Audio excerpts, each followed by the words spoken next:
여호와의 말씀이 내게 임하니라. 이르시되 가서 예루살렘의 귀에 외칠지니라. 여호와께서 이와 같이 말씀하시기를 내가 너를 위하여 내 청년 때 인애와 내 신혼 때 사랑을 기억하노니 곧 씨 뿌리지 못하는 땅 그 광야에서 나를 따랐음이니라.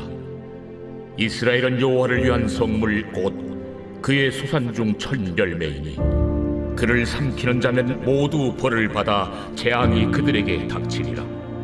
여호와의 말씀이니라. 야곱의 집과 이스라엘의 집 모든 족속들아, 여호와의 말씀을 들으라. 나 여호와가 이와 같이 말하노라. 너희 조상들이 내게서 무슨 불의함을 보았기에 나를 멀리하고 가서 헛된 것을 따라 헛되이 행하였느냐. 그들이 우리를 애굽 땅에서 인도하여 내시고 광야 곧 사막과 구덩이 땅, 건조하고 사망의 그늘진 땅, 사람이 그곳으로 다니지 아니하고 그곳에 사람이 거주하지 아니하는 땅을 우리가 통과하게 하시던 여호와께서 어디 계시냐 하고 말하지 아니하였도다. 내가 너희를 기름진 땅에 인도하여 그것의 열매와 그것의 아름다운 것을 먹게 하였거늘 너희가 이리로 들어와서는 내 땅을 더럽히고 내 기업을 역겨운 것으로 만들었으며 제사장들은 여호와께서 어디 계시냐 말하지 아니하였으며 율법을 다루는 자들은 나를 알지 못하며 관리들도 나에게 반역하며 선지자들은 바알의 이름으로 예언하고 무익한 것들을 따랐느니라. 할렐루야. 사랑하는 성도님 여러분, 오늘 하나님께서 저와 여러분에게 주시는 말씀은 예레미야 2장 1절로 8절 기억해야 할 사랑, 기억해야 할 사랑, 이러한 제목으로 하나님의 말씀을 선포하겠습니다. 이 말씀이 선포될 때에 저와 여러분의 심령 속에 성령의 크신 은혜가, 역사가 일어날 줄을 간절히 소망합니다. 이러면서 본문을 들어가기 전에 먼저 그 배경에 대해서 잠시 먼저 살펴보고 오늘 본문 말씀 함께 뵙기를 원합니다. 예레미야, 선지자 이름이죠. 예레미야라는 이름의 의미는 여호와께서 세우신다, 또 여호와께서 높이신다라는 의미를 가지고 있습니다. 하나님의 부르심을 받아 제사장 가문에서 태어난 예레미야가 이제 선지자로서의 삶을 살아가는 그 내용을 담고 있습니다. 이 예레미야가 활동하던 그 시대는 이제 예루살렘의 함락을 눈앞에 둔 그 고뇌의 순간입니다. 그 마지막 그 유다, 남유다의 40여 년간의 역사를 기록을 하고 있죠. 즉 요시야 왕 통치 중반부터 그 다음 왕 여호아스, 그 다음 여호야김, 또 여호야긴, 또 시드기야, 이렇게까지 마지막 그 40년의 그 세월을 담고 기록하고 있습니다. 이때 당시에 우리가 여호야김이라는 왕의 이름을 잠시 말씀드렸는데, 이때가 바로 바벨론의 1차 침공이 있던 시기죠. 우리가 앞서 다니엘 큐티를 했는데, 이 여호야김 왕이 통치하던 이때에 느부갓네살 왕이 1차 침공을 하여 다니엘과 그 세 친구와 귀족들을 끌고 갔던 시기가 여기에 해당합니다. 그 다음에 이제 여호야긴 왕으로 넘어갈 때에 2차 침공이 일어났습니다. 바벨론의 2차 침공으로 이때 에스겔 선지자 같은 사람들이 끌려갔죠. 그리고 마지막 시드기야 왕 시절에 이제 3차 침공이 일어나면서 이때 완전한 멸망에 이르게 됩니다. 이때가 BC 586년이죠. 586년에 예루살렘이 함락이 되고 이제 유다는 그 막을 내리게 되는 그 장면을 우리는 바라보게 됩니다. 이렇게 40여 년간의 활동의 기간의 내용을 담고 있는데, 이 내용, 이 예레미야가 하나님부터 부르심을 받아서 처음부터 끝까지 외치고 또 외친 것은 참으로 안타까운 내용이 아닐 수가 없습니다. 아마 예레미야 자신도 그렇게 외치고 싶지 않은 메시지였을 것입니다. 왜 그를 향해 눈물의 선지자라고 하는가? 그는 눈물을 흘리면서까지도 예루살렘을 향하여, 그다음 유다 백성들을 향하여 그 멸망을 선포하지 않을 수가 없었습니다. 많은 선지자들이라고 하면은 희망의 메시지, 하나님이 우리와 늘 함께 계십니다, 괜찮습니다, 이런 메시지를 던져도 시원찮을 판인데, 그는 이스라엘 백성들, 남유다 백성들 향해서 우리는 곧 멸망할 것입니다. 바벨론에게 그러니 항복하십시오. 바벨론에게 잘 항복하십시오. 이런 메시지를 전달하는 그 선지자의 마음은 과연 어떠했을까? 편하기만 했을까? 아닙니다. 그러니 그는 이 안타까운 심령에 눈물을 흘리고 또 흘리며 그 말씀을, 하나님의 말씀을 대언할 수밖에 없었던 그 심정을 우리는 조금이나마 알아야 될 줄 믿습니다. 그는 그 심판을 선포할 수밖에 없습니다. 이것이 바로 하나님의 뜻이기 때문에 그렇습니다. 그렇지만 그 결국은 단순히 심판으로만 망하는 것이 아니라 그 이면에는, 깔려있는 내용에는, 하나님의 그 뜻과 마음에는 너희가 심판을 통해서라도 너희의 모든 죄를 회개하며 자복하며 이제 다시 하나님이 원하시는 구속사의 그 말씀을 깨달아 다시 하나님께로 돌아오기를 바라시는 간절한 마음이 담겨 있다는 것을 우리는 알아야 됩니다. 그러니 심판이 목적이 아닙니다. 심판을 지나 회복에 이르는 것, 이것이 바로 하나님의 마음이며 목적임을 깨달아야 됩니다. 바로 회복을 위한 심판이다라는 것입니다. 이것은 우리의 오늘날을 살아가는 인생에도 마찬가지임을 깨달아 예레미야 말씀을 한 절 한 절 우리가 앞으로 계속해서 볼 터인데, 그 큐티를 통하여서 아버지의 마음을 깨달아가는 저와 성도님 되시기를 축원드립니다. 오늘 말씀에 들어가게 되겠습니다. 앞서 1장에서는 예레미야가 이제 소명을 받고 하나님께로 나와 또한 환상 두 가지를 보며 이 하나님의 말씀이 분명하게 이루어지는 것이구나. 이 내가 선포해야 될 이 말씀이 하나님께서 작정을 하시고 내리시는 메시지구나라는 것을 예레미야가 알게 되었습니다. 그러면서 2장으로 넘어오게 되는데, 오늘 말씀의 제목과 같이 기억해야 할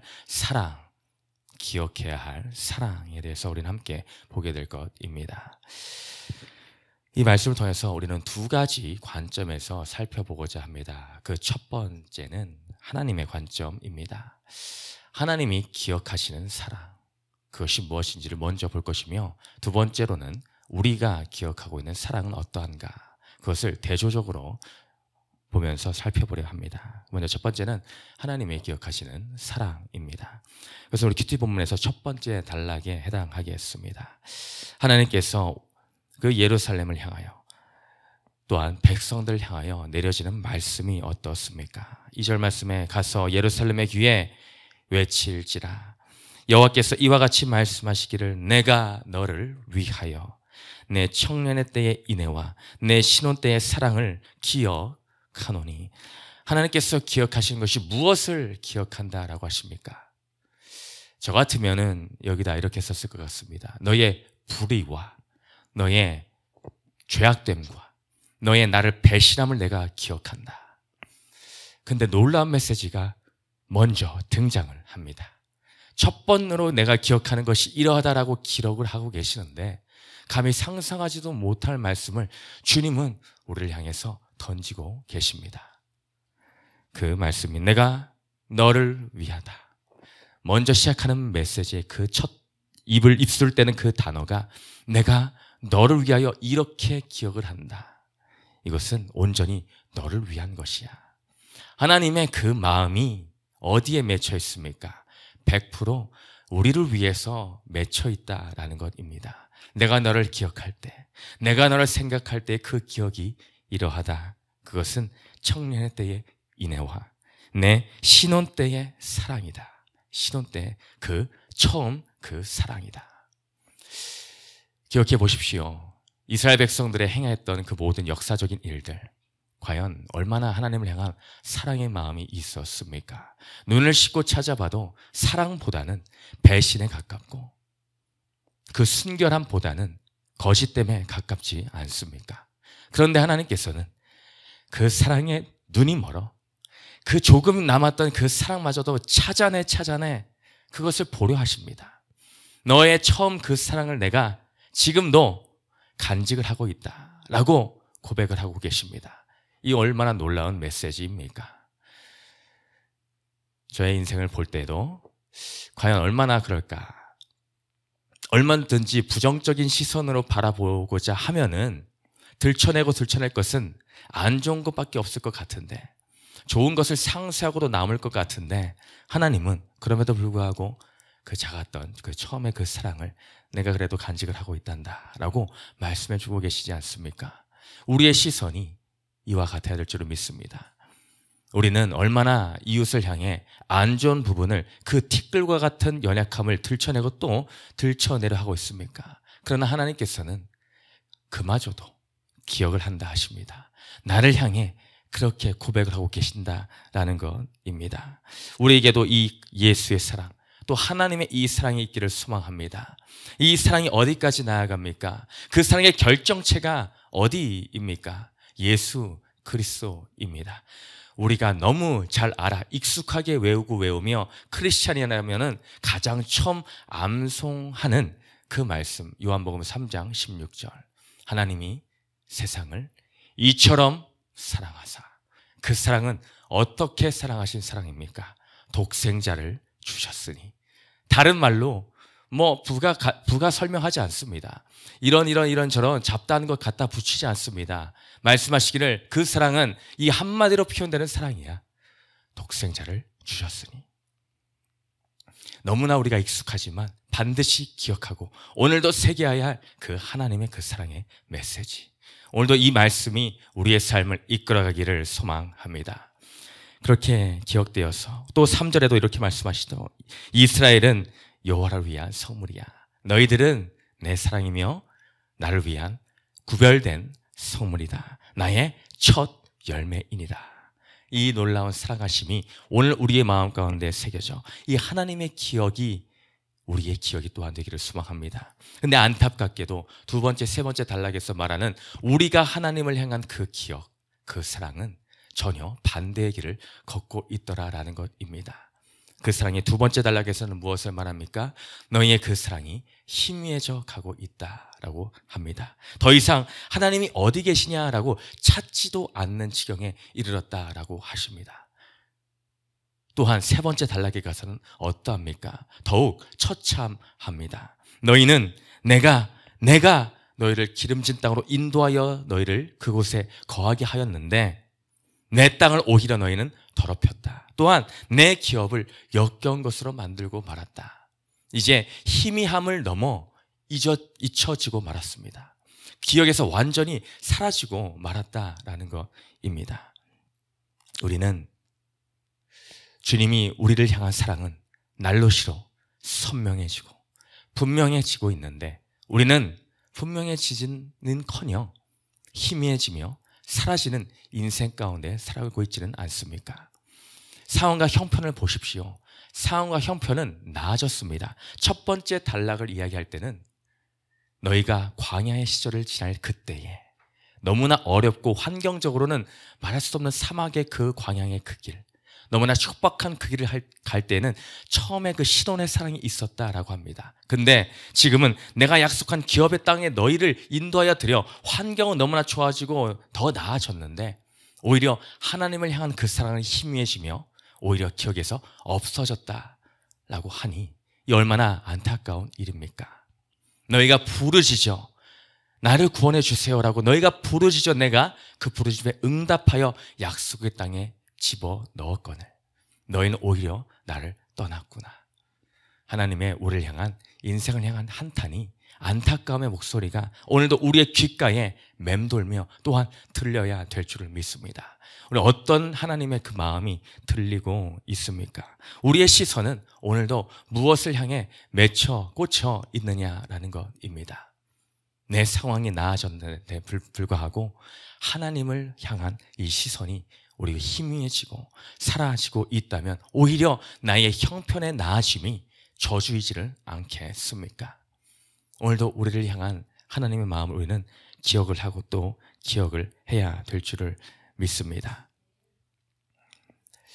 하나님을 우리를 향한 그 사랑의 메시지를 이사야 43장 4절 말씀을 한 번 더 읽으며 마무리를 하려 합니다. 주님의 우리를 바라보는 시선은 이렇습니다. 네가 내 눈에 보배롭고 존귀하며 네가 내 눈에 보배롭고 존귀하며 내가 너를 사랑하였은즉 내가 너를 사랑하였은즉 내가 내 대신 사람들을 내어주며 백성들이 내 생명을 대신 하리니. 내가 너를 사랑하기에, 네가 이렇게 존귀하기에 내가 다른 무엇을 대신하여도 아깝지가 아니하다. 오늘 그 사랑의 메시지가, 오늘 이 예레미야를 부르신 그 소명의 다음 장 2장을 시작하면서 가장 첫 메시지가 이렇게 시작을 합니다. 내가 너를 심판하지만 오해하지는 말아다오. 내가 너를 심판하지만 오해하지 말아라. 너를 향한 마음은 이 사랑의 마음이다. 조금이라도 나는 그 사랑을 찾기를 원한다. 그 마음이 오늘도 우리의 심령 가운데 새겨지고 또 새겨져 예레미야 말씀을 큐티하며 갈 때에 그 사랑만이 먼저 남기를 축원드립니다. 첫 번째 질문 읽고 마칩니다. 시작. 내가 광야에서 주님을 절박하게 따랐던 때는 언제입니까? 지금 나는 그 사랑으로 주를 따르고 있습니까? 말씀을 기억하며 기도합니다.